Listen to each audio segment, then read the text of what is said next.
ચૈતરભાઈ, ધારાસભ્ય ડેડિયાપાડા, મારા લોકો સાથે સરકાર ખૂબ મોટા અન્યાય કરી રહી છે, તેની સામે મેં બાયો ચઢાવીને લડત આપી છે. તે સરકારને ગમતું નથી એટલે મારી પર ખોટા કેસ કરીને મને ફસાવવામાં આવ્યો છે. સાચી હકીકત એ છે કે જ્યાં મીટિંગ કરવામાં આવી હતી ત્યાં એ બનાવ કશો બન્યો જ નથી, છતાં પણ આ એક બનાવટી વાર્તા ઉપજાવી છે અને ત્યાંના સીસીટીવી ફૂટેજ પોલીસ દ્વારા ગાયબ કરી દેવામાં આવ્યા છે. આમાં પોલીસ તંત્ર ભાજપના ઈશારે કામ કરે છે. જય આદિવાસી, જય જોહાર. હવે આજે તો આપણે જન સમર્થન કાર્યક્રમ રાખ્યો છે, એટલે પહેલા તો હું બધાનો આભાર માનું છું, કેમ કે ઘણી મોટી સંખ્યામાં તમે બધા અહીંયા પધાર્યા છો. આ ચોમાસાના દિવસો છે, ખેતીવાડીનું કામ હોવા છતાં પણ તમે ટાઈમ કાઢીને મોટી સંખ્યામાં અહીંયા આવ્યા છો, એટલે અમે અમારા પરિવાર તરફથી તમારો બધાનો ખૂબ ખૂબ આભાર માનીએ છીએ.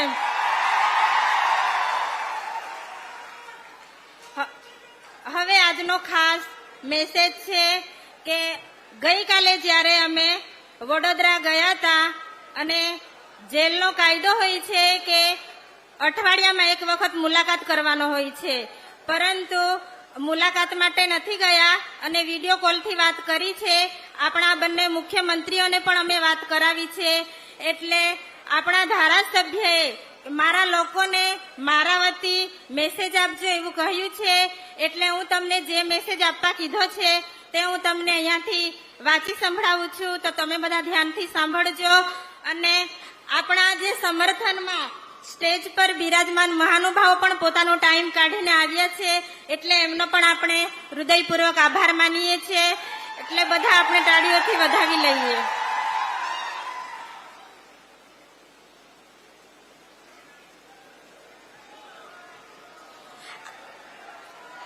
આજની જન સમર્થન સભામાં ઉપસ્થિત આમ આદમી પાર્ટીના રાષ્ટ્રીય સંયોજક અરવિંદ કેજરીવાલ સાહેબ, ભગવંત માન સાહેબ, પ્રદેશના નેતાઓ ઈસુદાન ગઢવી સાહેબ, આપના ધારાસભ્ય ગોપાલભાઈ ઇટાલિયા આપણી વચ્ચે હાજર છે. આપણા સમાજના લોકોને સંબોધન કરવા માટે ડેડિયાપાડામાં આવ્યા છે, તે બદલ એમનો આપણે આભાર વ્યક્ત કરીએ છીએ. મારી જનતાને મારો સંદેશ. હું વસાવા ચૈતરભાઈ, ધારાસભ્ય ડેડિયાપાડા. હું એક સરકારી નોકરી કરતો હતો, પરંતુ મારા લોકો સાથે ઘણા અન્યાયો થતા હતા. તે માટે લોકોને જાગૃત કરવા માટે મેં મારી સરકારી નોકરીમાંથી રાજીનામું આપીને જાહેર જીવનમાં આવ્યો છું. ત્યાર પછી 2 ટર્મથી જિલ્લા પંચાયતની સીટ પર લોકોના ખૂબ સારા કામ કર્યા છે અને ત્યાર પછી લોકોએ મારી સ્વીકાર કરી લીધી અને આગળ ધારાસભ્યની સીટ લડ્યા પછી તેમાં પણ લોકોએ મને ખૂબ સારો સાથ સહકાર આપ્યો છે અને ધારાસભ્યની સીટ જીત્યા છે. ધારાસભ્ય બન્યા પછી એક પણ દિવસ ઘરે મેં આરામ કર્યો નથી.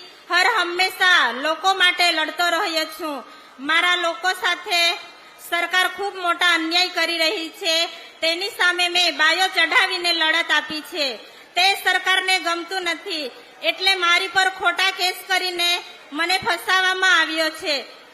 સાચી હકીકત એ છે કે જ્યાં મીટિંગ કરવામાં આવી હતી ત્યાં એ બનાવ કશો બન્યો જ નથી, છતાં પણ આ એક બનાવટી વાર્તા ઉપજાવી છે અને ત્યાંના સીસીટીવી ફૂટેજ પોલીસ દ્વારા ગાયબ કરી દેવામાં આવ્યા છે.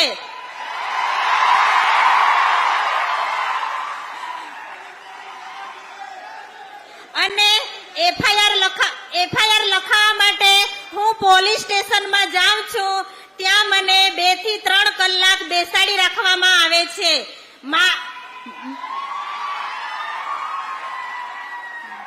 મારી એફઆઈઆર લખતા નથી. પોલીસ સતત ફોનમાં રહીને બધે પ્લાન ગોઠવે છે અને મીડિયા સાથે પણ મને વાત કરવા દેવામાં નથી આવતી.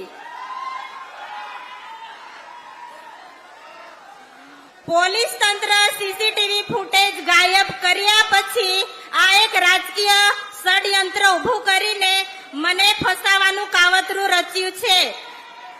આમાં પોલીસ તંત્ર ભાજપના ઈશારે કામ કરે છે. કેમ કે પોલીસ હપ્તા ઉઘરાવે છે તે ફોટા સાથે મેં બહાર પાડ્યું છે. એટલે પોલીસ બચવા માટે આ કાવતરું કરે છે. આ કેસમાં કશું છે જ નથી, પરંતુ રાજકીય સ્ટન્ટ લેવાના ભાજપના દલાલો પણ કામ કરે છે. અને આ ઘટના બન્યા પછી ભાજપના દલાલોએ એક સરકારી વકીલની સલાહથી આ એફઆઈઆર લખાવે છે, જેમાં મહિલાને આગળ કરવામાં આવે છે, પરંતુ આ મહિલાને કંઈ જ ખબર નથી. અને મારી જનતાને હું પૂછવા માંગુ છું કે આ કેસમાં કોનો હાથ વધારે છે? તમે નામ જાણવા માંગો છો? આ કેસમાં પ્રશાંત સુંભે છે, જે આપણા કેસને વધારે લાંબુ કરે છે, ભાજપના ઈશારે કામ કરે છે. તો એમના પર કાયદેસરની કાર્યવાહી થવી જોઈએ. મારી જનતાનો અવાજ છે, કાયદેસરની કાર્યવાહી થવી જોઈએ. કેમ કે આદિવાસીનો અવાજ દબાવવાનો એક પ્રયત્ન છે. પ્રશાંત સુંબે પર કાયદેસરની કાર્યવાહી થવી જોઈએ.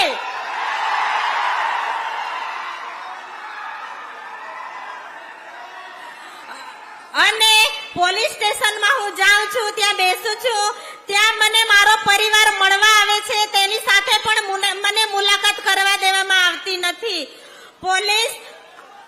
પોલીસ મારી કોઈ એફઆઈઆર કર્યા વગર ક્રાઇમ બ્રાન્ચના સ્ટાફ મને ધક્કા મારીને ગાડીમાં બેસાડે છે. એ ક્રાઇમ બ્રાન્ચના સ્ટાફ પર પણ કાર્યવાહી થવી જોઈએ. કેમ કે એક ધારાસભ્યનું અપમાન કર્યું છે. ક્રાઇમ બ્રાન્ચના સ્ટાફ પર કાર્યવાહી થવી જોઈએ. તમે કોના ઓર્ડરથી આ કર્યું છે એ મારી જનતાને જવાબ આપો.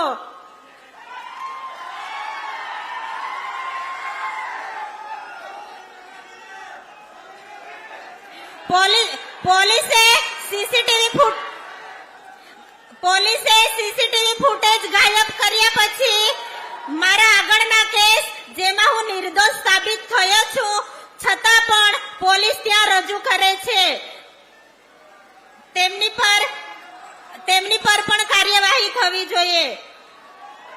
હું ધારાસભ્યમાં ચૂંટાયા પછી સડકથી સદન સુધીના સરકાર સામે અવાજ ઉઠાવ્યો છે. મારી જનતાની ચિંતા કરી એટલે હું મારી જનતાની ચિંતા કરું છું, એટલે આ ભાજપ સરકારને ગમતું નથી. અને ભાજપના બધા કૌભાંડો બહાર પાડ્યા છે. હાલ તાજેતરમાં 2500 કરોડનું મનરેગાનું કૌભાંડ જે બચુ ખાબડના બંને દીકરાઓએ કરી હતું, તે લોકો હાલ અત્યારે જામીન મળ્યા છે અને જેલની બહાર છે. અને જે કૌભાંડ બહાર કાઢનાર છે તે અત્યારે જેલની અંદર છે. તો આ રાજકીય ષડયંત્ર છે કે નથી? આ એક રાજકીય ષડયંત્ર છે. અને આ એક આદિવાસી દીકરો અમારી સામે અવાજ ઉઠાવે છે અને લોકોને જાગૃત કરે છે. એ ભાજપના નેતાઓને ગમતું નથી, એટલે ખોટી એફઆઈઆર કરી મને ફસાવવામાં આવ્યો છે. જો મને અને મારા પરિવારને કંઈ પણ થાય એની જવાબદારી પોલીસની રહેશે. મારા અને મારા પરિવારનું મનોબળ ના તૂટે તેના માટે હર હંમેશા અમારી સાથે આવીને ઉભા રહેશે. તો અમારા પરિવારને આશા છે કે જનતા અમારી સાથે આવીને ઉભી રહેશે. મેં લોકો માટે ઘણા અવાજ ઉઠાવ્યા છે. કેવડિયામાં આદિવાસી યુવાનો પર થયેલા હત્યા માટે પણ મેં અવાજ ઉઠાવ્યો છે. કેવડિયામાં આદિવાસીના ઝૂંપડા તોડી પાડવામાં આવ્યા, રિક્ષા ચાલકોની રોજગારીઓ બંધ કરવામાં આવી, રાજપીપળા ગરીબોની દુકાનો તોડવામાં આવી, કાયમી ભરતી કરી જ્ઞાન સહાયક લાયા હતા, તેના માટે અવાજ ઉઠાવ્યો હતો. સરકારી દવાખાનાઓમાં પૂરતા સાધનો નથી, સ્ટાફ નથી, વિદ્યાર્થીઓની સ્કોલરશીપ બંધ કરી દેવામાં આવી હતી, તે પણ છે. રોડ રસ્તાના કામો હોય, વન વિભાગના અત્યાચાર માટે પોલીસ દ્વારા સતત હેરાન કરવામાં આવતી એના માટે પણ અવાજ ઉઠાવ્યો છે. ખેડૂતોના સિંચાઈ માટે અવાજ ઉઠાવ્યો છે. ખાણ ખનીજના માફિયા માટે પણ અવાજ ઉઠાવ્યો છે. નકલી કચેરીઓના કૌભાંડ માટે પણ અવાજ ઉઠાવ્યો છે. હવે ભાજપના લોકો કહે છે કે ધારાસભ્ય બન્યા પછી શું કામ કર્યું છે, તો સાંભળો કે ડેડિયાપાડા અને સાગબારામાં પહેલા 8 કરોડ અને 43 લાખના રોડ રસ્તાનું કામ મંજૂર કરાવ્યું હતું ધારાસભ્યએ, અને ત્યાર પછી 15 કરોડ 40 લાખના રોડનું કામ કરાવ્યું છે. એટલે આ ધારાસભ્યનું કામ બોલે છે. હવે આજે દુઃખનો સમય છે. તમે અમારી સાથે ઘણી મોટી સંખ્યામાં ઘણે દૂર દૂરથી બધા આવ્યા છો. તમારો બધાનો આભાર માનીએ છીએ.